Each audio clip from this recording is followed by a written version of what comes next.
Hello friends, एक बार फिर से वेलकम बैक करता हूँ वार फार्मेसी के ऑनलाइन लर्निंग प्लेटफॉर्म पे।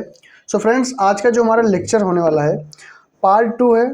आप लोग पढ़ रहे थे सेट 2 का पार्ट 2 है, सेट 2 का पार्ट 2 है। मतलब सेट 2 का पार्ट 1 हम लोग पढ़ लिए थे, जिसमें कितने क्वेश्चन 7 क्वेश्चन थे, ठीक है।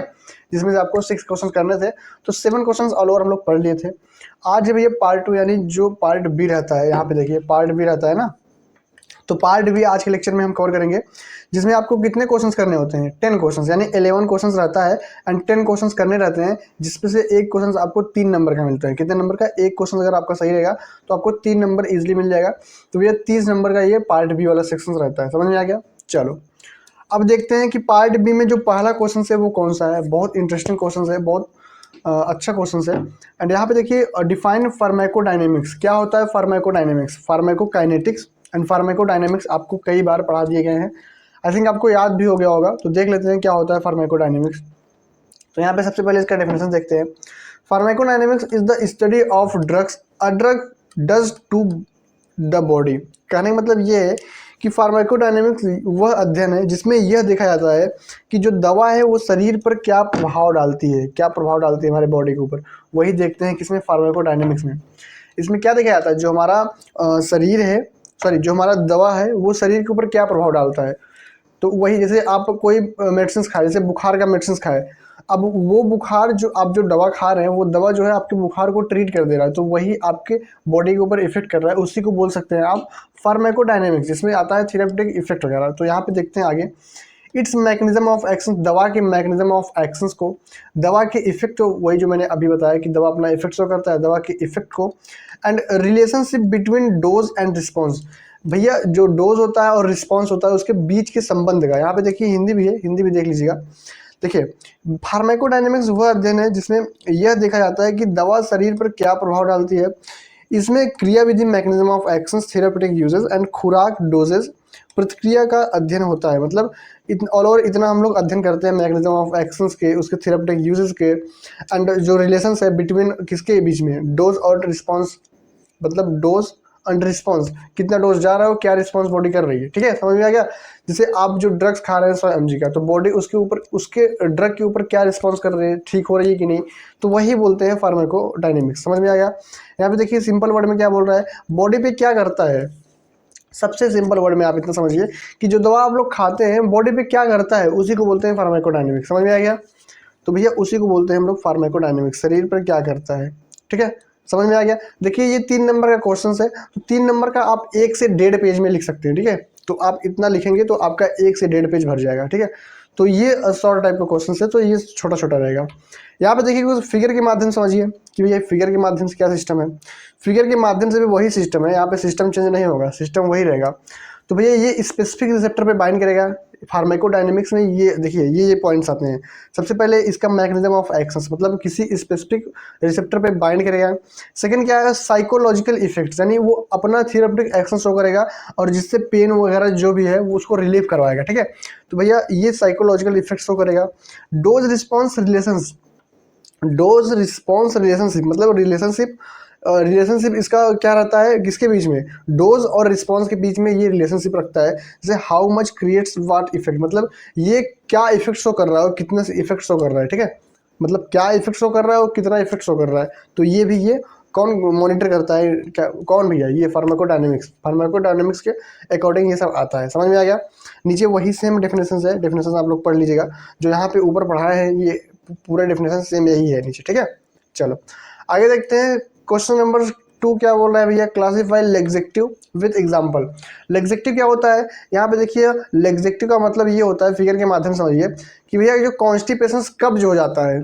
समझ में आ गया? कब्ज, जैसे स्टूल जो है सही से पास नहीं हो पाता, मतलब बहुत प्रेशर नहीं बन पाता। आप एक सिंपल वर्ड में समझिए कि प्रेशर नहीं बन पाता, ठीक है। तो जैसे कॉन्स्टिपेशन होता है ना, कॉन्स्टिपेशन हो जाता है, क्या हो जाता है, कॉन्स्टिपेशन हो जाता है भैया, ठीक है। उसी लिए लेग्जेटिव वगैरह दिया जाता है।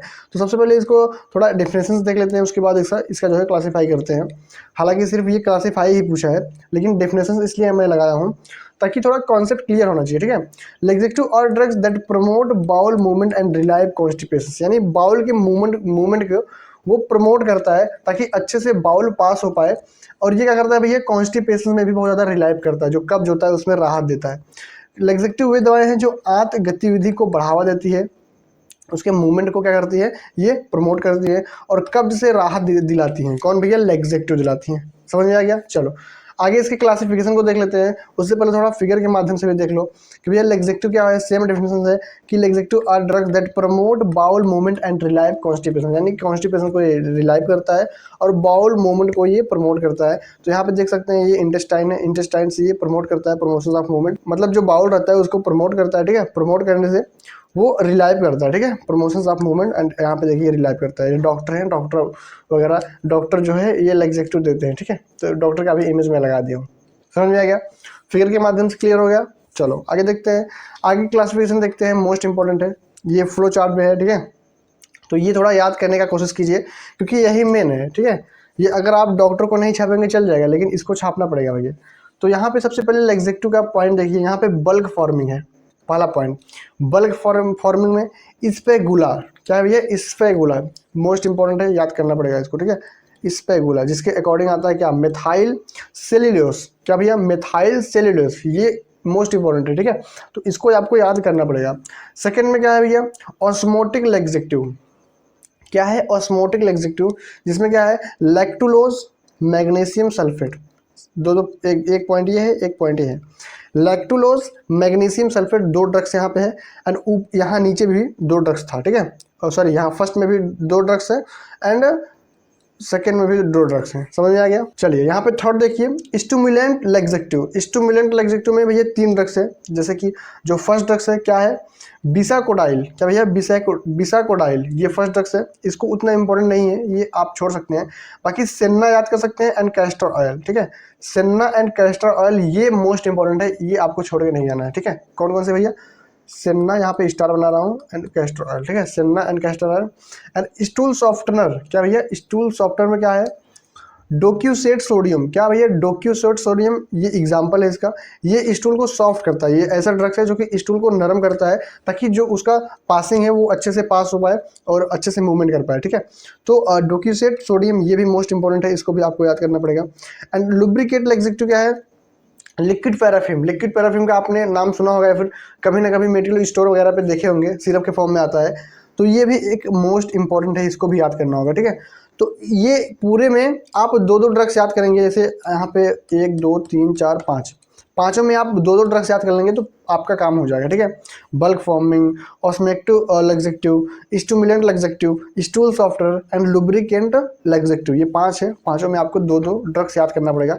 ठीक है, दो दो ड्रग्स है ये है यार, इसी में तीन है तो इसमें एक आप छोड़ दीजिए, ऊपर वाले को छोड़ दीजिए, बाकी दो दो याद कर लीजिए। और बाकी इसमें तो एक ही है, स्टूल सॉफ्टनर में एंड लुब्रिकेंट में, तो एक एक आप नहीं याद कर पाएंगे यार, क्या फार्मासिस्ट बनेंगे यार, ऐसे फार्मासिस्ट बनेंगे, एक एक ड्रग्स जब आप नहीं याद कर पाएंगे। तो भैया जरूरी है, इंपॉर्टेंट है, फिर से याद दिला रहा हूँ। ठीक है, तो याद करना पड़ेगा।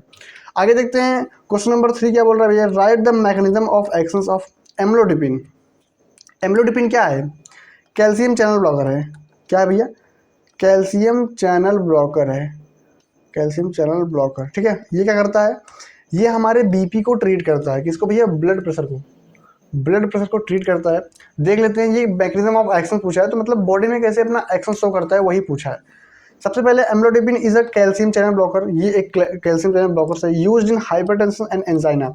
हाइपरटेंशन बीपी बढ़ने पे या फिर एंजाइना जो चेस्ट पेन होता है, जहाँ मतलब चेस्ट पेन एंजाइना एक ऐसा वो है डिजीज़ है जिसमें चेस्ट पेन होने लगता है, लैक ऑफ ऑक्सीजन, ऑक्सीजन की कमी से, वहाँ पे ब्लड सप्लाई सही से नहीं पहुँच पाता, ऑक्सीजन सही से नहीं पहुँच पाता हमारे हार्ट तक, तो इसीलिए क्या होता है, एंजाइना यानी चेस्ट पेन होने लगता है। तो सबसे पहले ये क्या करता है भैया, ये भैया amlodipine block voltage gated calcium channels, ये कैल्शियम चैनल को ब्लॉक करता है। पहली बात, जो कैल्शियम चैनल्स होता है वो वोल्टेज गेटेड कैल्शियम चैनल को ब्लॉक करता है, कहाँ पे, वेसल्स में, जो ब्लड वेसल्स है उसके वॉल्स में भैया ये कैल्शियम चैनलों को ब्लॉक कर देता है, पहला पॉइंट है।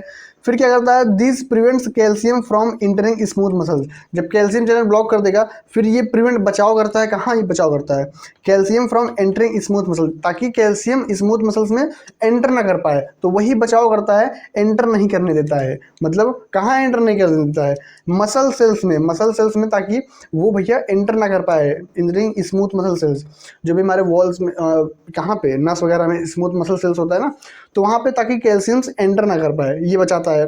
फिर उसके बाद without calcium smooth muscle relax, जब कैल्शियम नहीं रहेगा तो स्मूथ मसल्स रिलैक्स करेंगी और अच्छे से वो डायलेट होंगी और बीपी वगैरह को ट्रीट करती हैं, यही प्रोसेस है, ठीक है। जब भैया कैल्शियम आपकी स्मूथ मसल्स में जाएगा ही नहीं, तो स्मूथ मसल रिलैक्स रहेगा, रिलैक्स रहेगा तो भैया अच्छे से जो ब्लड वगैरह फ्लो होगा, जब ब्लड वगैरह जो है अच्छे से फ्लो होगा, तो भैया बीपी नहीं बढ़ेगा। तो यहाँ पे देखिए नेक्स्ट प्रोसेस, ब्लड वेसल्स जब डायलेट हो जाएंगे, जब अच्छे से रिलैक्स रहेगा तो डायलेट हो जाएगा, मतलब फैल जाएगा। जब रिलैक्स का मतलब यही होता है कि वो डायलेट हो जाएगा, ठीक है। तो जब वो रिलैक्स हो जाएगा तो ब्लड वेसल्स भी डायलेट हो जाएगा, जिसको बोलते हैं वैसो डायलेशन हो जाता है, ठीक है। वेसल्स वगैरह डायलेट हो जाएगी और रिजल्ट क्या रहेगा, ब्लड प्रेशर डिक्रीज, यानी जो ब्लड प्रेशर इंक्रीज रहती हैं वो डिक्रीज हो जाएंगी ऑटोमेटिक। जब ये ब्लड, ये देखिए ये इतना पतला क्या है, पाइप है ब्लड वेसल से, ठीक है। अब ये जब डायलेट हो जाएगा तो बड़ा खुल जाएगा, जब बड़ा खुल जाएगा तो जो ब्लड वगैरह है वो अच्छे से फ्लो होने लगेगा। जब अच्छे से फ्लो होगा तो बीपी बढ़ेगा या फिर घटेगा, ये बताओ। जब अच्छे से फ्लो होगा तो बीपी बढ़ेगा या फिर घटेगा, बीपी घट जाएगा, ऑब्वियसली घट जाएगा, ठीक है। तो बीपी अपने आप क्या होगा, डिक्रीज हो जाएगा, किसके वजह से, एम्लोडिपिन की वजह से, ठीक है। समझ में आ गया। तो इस मैकेनिज्म ऑफ एक्शंस पे ये अपना वर्क करती हैं। सेम कंटेंट हिंदी में है, तो आप लोग देख लीजिएगा। बाकी हिंदी जैसे इंग्लिश में समझा है, सेम कंटेंट हिंदी में है। तो अगर आप इंग्लिश समझ गए तो हिंदी बस आप पढ़ के समझ जाएंगे, ठीक है। तो टाइम वेस्ट ना करते हुए आगे देखते हैं। आगे क्वेश्चन नंबर 4 है भैया। 4 क्या बोल रहा है, list the therapeutic uses of adrenaline. Adrenaline का थेरेप्यूटिक यूजेस लिखना है, तो एड्रेनालिन का थेरेप्यूटिक यूजेस देख लेते हैं, क्या क्या हमारे बॉडी में एक्शन शो करता है।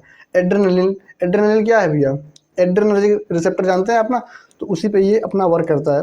देख लेते हैं इसको क्या बोल रहा है ये। तो सबसे पहले भैया क्या है, एनाफाइलेक्सिया। सबसे पहला क्या है, एनाफाइलेक्सिया। इसमें क्या होता है, drug of choice in severe allergic reaction. Severe allergic reaction मतलब जो गंभीर एलर्जिक प्रतिक्रियाएं होती हैं उसमें ये यूज किया जाता है एनाफाइलेक्सिया में, ठीक है। जैसे सीवियर एलर्जिक रिएक्शंस को बोलते हैं एनाफाइलेक्सिया, ठीक है। एनाफाइलेक्सिया किसको बोलते हैं, सीवियर एलर्जिक रिएक्शंस है किसी को, तो उसको क्या बोलेंगे भैया, एनाफाइलेक्सिया बोलेंगे, ठीक है। एंड यहाँ पे सेकंड पॉइंट क्या है, कार्डियक अरेस्ट। कार्डियक अरेस्ट क्या होता है भैया, कार्डियक अरेस्ट एक ऐसी कंडीशन है जिसमें क्या होता है, जो कभी कभी हार्ट जो है पंप करना बंद कर देता है, सडनली अचानक से क्या होता है, हार्टवा बंद हो जाता है, मतलब जो दिल का धड़कन होता है ना, धक धक धक धक, तो ये बंद हो जाता है, काम ही नहीं करता। तो उस कंडीशन में क्या किया जाता है भैया, एड्रेनलिन दिया जाता है, ठीक है। उस कंडीशन में एड्रेनलिन दिया जाता है, क्या करता है, रीस्टार्ट हार्ट एक्टिविटी। हार्ट के एक्टिविटी को ये रीस्टार्ट करवाता है, मतलब फिर से क्या पुनः शुरू करवाता है, हिंदी प्योर हिंदी देखिए, पुनः शुरू करवाता है, रीस्टार्ट करवाता है, ठीक है। थर्ड पॉइंट क्या है, ब्रोंकाइल अस्थमा। ब्रोंकाइल अस्थमा आप लोग जानते ही हैं कि जो दमा वगैरह हो जाता है, ब्रोंकाइल अस्थमा में भी क्या करवाता है, ब्रोंको डायलेशन, मतलब जो श्वास की ब्रोंक्यूल्स होती है उसको डायलेट करवाता है, ताकि अस्थमा वगैरह दमा वगैरह में क्या करें, किया जा सके, ठीक है। नेक्स्ट पॉइंट क्या है, लोकल एनास्थेसिया। लोकल एनास्थेसिया में दिया जाता है जैसे बेहोशी का प्रभाव बढ़ाने या फिर रक्त स्त्राव को कम करने के लिए, जो ब्लीडिंग वगैरह होने लगता है ना, तो यहाँ पे देखिए, added to prolong anaesthetics effect and reduce bleeding. Bleeding वगैरह को रिड्यूस करने के लिए या फिर बेहोशी का प्रभाव को बढ़ाने के लिए एड्रेनलिन दिया जाता है।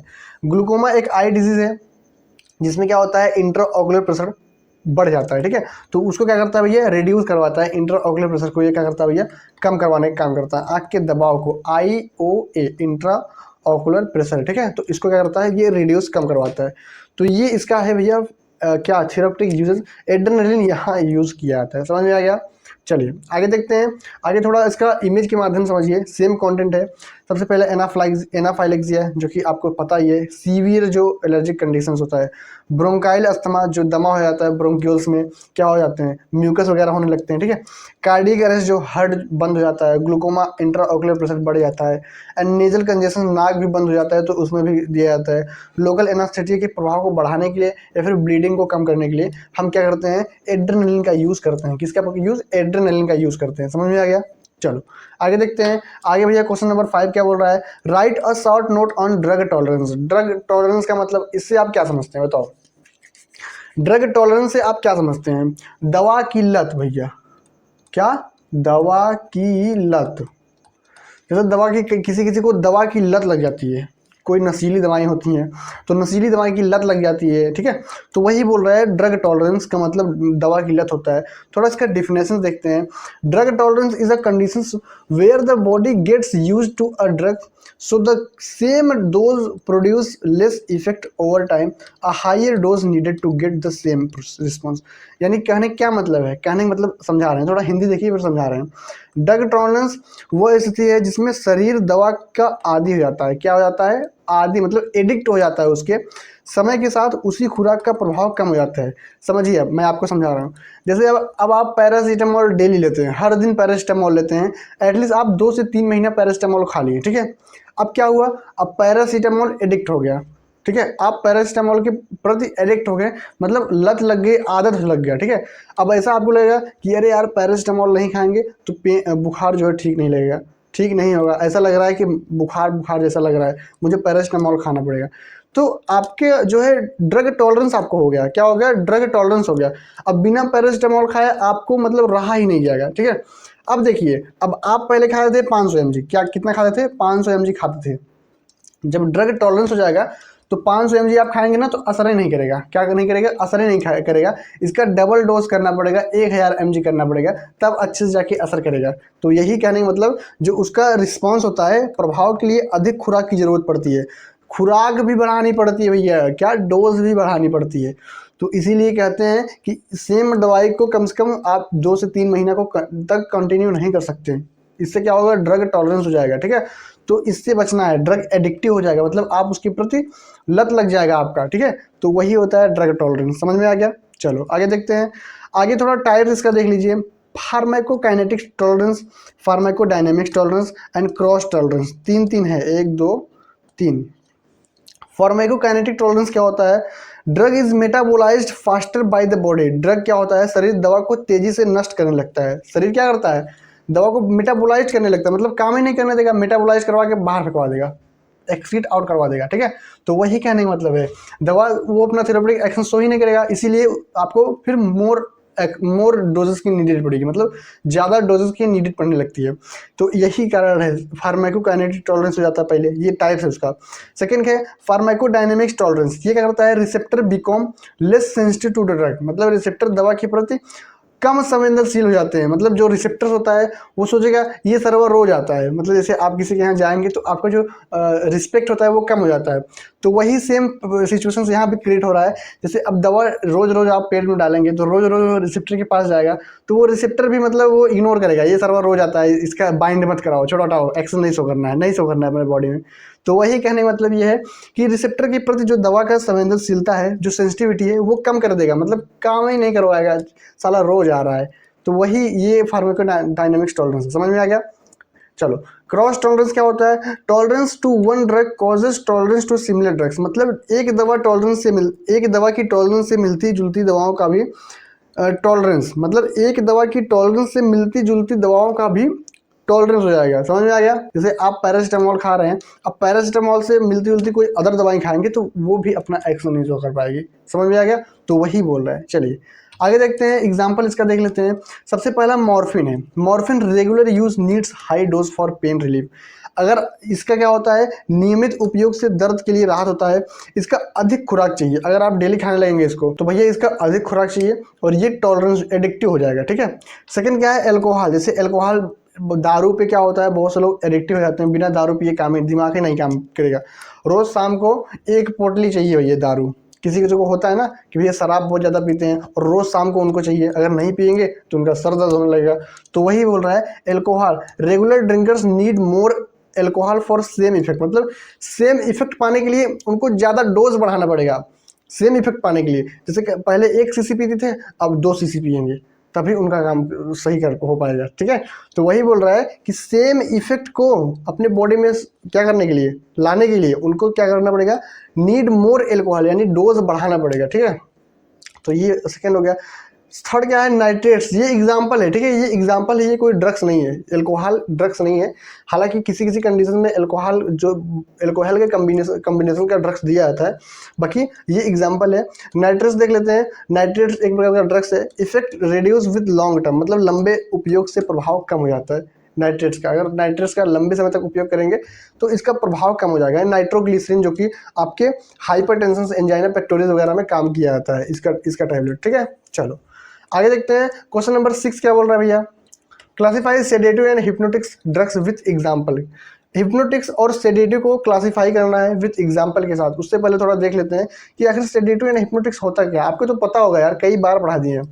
Drugs that reduce anxiety and काम द पेशेंट्स, जो कि भैया चिंता को हमारे दूर करता है और काम मतलब पेशेंट को शांत करता है। पेशेंट अगर बहुत ज़्यादा टेंशन में है, बहुत ज़्यादा चिंता में है, तो उसको सेडेटिव दिया जाता है ताकि पेशेंट जो है शांत हो जाए और काम रहे, ठीक है। और उसको क्या होता है, सेडेटिव में आपको नींद नहीं आता है, लेकिन हिप्नोटिक्स में आपको नींद आ जाता है। सेडेटिव में आपको नींद नहीं आएगा, हिप्नोटिक्स में आपको नींद आएगा। सेम काम हिप्नोटिक्स भी करेगा। ड्रग दैट इंड्यूस स्लीप, मतलब ये स्लीप आपको नींद लाएगा, सेम काम करेगा, एंजाइटी दूर करेगा और आपको शांत रखेगा, लेकिन ये नींद लाएगा। और सेडेटिव क्या होगा, सेडेटिव आपको नींद नहीं लाएगा, आप एकदम चेतना के फॉर्म में रहेंगे कि हाँ आप सब कुछ जान रहे हैं, मतलब होशो हवास में रहेंगे और होशो हवास में आपका चिंता दूर हो जाएगा और आप शांत हो जाएंगे, बिल्कुल शांत हो जाएंगे। अगर आपको चिंता है, बहुत ज़्यादा घबराहट है, अगर आप बहुत टेंशन वगैरह ले रहे हैं तो आपको सेडेटिव दिया जाएगा, आप एकदम मतलब होशो हवास में आप शांत हो जाएंगे। अगर आपको हिप्नोटिक्स दिया जाएगा तो आप एकदम नींद में सो जाएंगे, आपको कुछ मतलब दुनियादारी जाए बाहर में, ठीक है। तो ये सिस्टम है। हिंदी भी सेम कंटेंट है, देख लीजिए। सेडेटिव वह दवा है जो चिंता कम करे और रोगी को शांत करता है, लेकिन इसमें नींद नहीं आता है। लेकिन हिप्नोटिक्स में क्या होता है, वह दवा जो नींद लाता है, लेकिन सेम काम करता है हिप्नोटिक्स भी, ठीक है।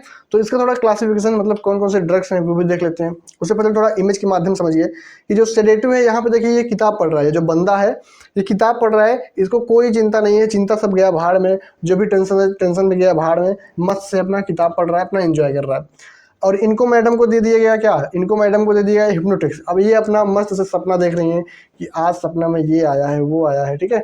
तो इनको हिप्नोटिक्स दे दिया गया है, मतलब ये इनको भी बहुत टेंशन था कि यार एग्जाम कैसे पास करेंगे। अब जब हिप्नोटिक्स दे दिया गया, अब इनको सपना आ रहा है कि यार कल बॉयफ्रेंड को मिलने जाना है और ये खाना है, इतना खर्चा करवाना है, ठीक है। तो ये अब सो गई हैं, इनको अब ये हिप्नोटिक्स मतलब डॉक्टर इनको हिप्नोटिक्स दिए, टेंशन वगैरह खत्म हो गया एग्जाम का, अब ये सो रही हैं, अच्छे से सपना देख रही हैं। तो यही होता है भैया कि सेडेटिव में क्या होता है, सेडेटिव में आप एकदम एक होशो हवास में रहते हैं और हिप्नोटिक्स में आपको नींद आता है, ठीक है। चलो आगे देखते हैं, थोड़ा क्लासिफिकेशन देख लेते हैं क्या क्या ड्रग्स है। सबसे पहले बेंजोडाइजिपिन। बेंजोडाइजिपिन में आपको डाइजिपाम मोस्ट इंपॉर्टेंट है, लोराजिपाम मोस्ट इंपॉर्टेंट है, नाइट्राजिपाम, तीनों ड्रग्स मोस्ट इंपॉर्टेंट है बेंजोडाइजिपिन्स में, ठीक है। बार्बिचुरेट्स में आपको फेनोबार्बिचोन एंड थायोपेंटोन, ये भी मोस्ट इंपॉर्टेंट है। दो ड्रग्स याद कीजिए, हर एक क्लास में दो ड्रग्स याद कर लीजिए। नन बेंजोडाइजिपिन ड्रग्स यानी जेड क्लास के ड्रग्स में जोल्पिडेम जो कि नींद लाता है, हिप्नोटिक्स दवाई है, एंड जोपिक्लोन, ठीक है, जोपिक्लोन एंड जोल्पिडोम, ये भी मोस्ट इंपॉर्टेंट है, ठीक है। ओके एंटीहिस्टामिन में आपको डाइफेनहाइड्रामाइन, क्या है भैया, डाइफेनहाइड्रामाइन, जो कि एंटीहिस्टामिन में आता है, मोस्ट इंपॉर्टेंट है। एंड प्रोमेथाजीन, क्या है भैया, प्रोमेथाजीन, ये भी इंपॉर्टेंट है, ठीक है। एंड मेलेटोनिन एगोनिस्ट, क्या भैया, मेलेटोनिन एगोनिस्ट में आपको क्या याद करना है, रेमेल्टियोन, क्या याद करना है भैया, रेमेल्टियोन याद करना है। एंड हर्बल में आपको वेलेरियन रूट्स, क्या भैया, वेलेरियन रूट्स आपको याद करना है। तो आपको मतलब यहाँ पे आप 2 क्लास के ड्रग्स को आप स्किप कर सकते हैं, ठीक है। आप 4 ही याद कीजिए, benzodiazepines, barbiturates, non benzodiazepines and antihistamine, ये 4 ड्रग्स याद करेंगे तो आपका काम हो जाएगा, समझ में आएगा। 4 ड्रग्स में आपका काम हो जाएगा, लेकिन हाँ 4 क्लास में आपको 2 ड्रग्स याद करना है, चारों क्लास में आपको 2 ड्रग्स याद करना है, ठीक है। तो इतना आपको करना पड़ेगा। चलिए आगे देखते हैं, आगे थोड़ा क्लासिफिकेशन सेम उसी पैटर्न, वही सेम कंटेंट है, लेकिन इसका जो पैटर्न है चेंज है। यहाँ पे देखिए थोड़ा फ्लो चार्ट में था, क्या था भैया, फ्लो चार्ट में था, यहाँ पे फ्लो चार्ट में था, यहाँ पे थोड़ा स्टेप बाय स्टेप है, तो आपको याद करने में यहाँ पे थोड़ा इजी मुझे लगा कि आप ऐसे अच्छे से याद कर सकते हैं। तो ऐसे याद करिए या फिर ऐसे याद करिए, कान इधर से पकड़िए या फिर इधर से पकड़िए, वो तो काने पकड़ रहे हैं ना, तो याद आपको करना है। आप देख लीजिए कौन सा, बाकी ये थोड़ा क्लियर है, आप अच्छे से इसको याद कर सकते हैं, बाकी इमेज के माध्यम से भी आपको अच्छे से याद हो सकता है, ठीक है। तो बाकी ये याद कर लेना आप। आगे देखते हैं, क्वेश्चन नंबर 7 है, क्या बोल रहा है ये question number 7, right the adverse effect of एनसेट्स। 100% पास होने की गारंटी के साथ अगर आप अपनी बी फार्मा एग्जाम की प्रिपरेशन को कंटिन्यू करना चाहते हैं तो आप हमारे वार फार्मेसी ऐप को डाउनलोड कर सकते हैं। हमारे ऐप में हिंदी प्लस इंग्लिश लैंग्वेज के साथ आपको top 20, top 30 questions, bank series and model paper का explanation simple and clear way में दिया गया है। अगर आप हमारे ऐप में दिए गए कंटेंट को प्रॉपरली तरीके से फॉलो करते हैं तो मैं डेफिनेटली कह सकता हूं कि आप अपने एग्जाम को कॉन्फिडेंटली क्लियर कर सकते हो। हमारे ऐप में आपको पूरी प्रिपरेशन के लिए detailed guidelines and useful content मिल जाएगा। तो भाई देर किस बात की, अभी जाओ आप प्ले स्टोर पे हमारे वार फार्मेसी ऐप को डाउनलोड करो और अपनी पढ़ाई को और भी जबरदस्त बनाओ।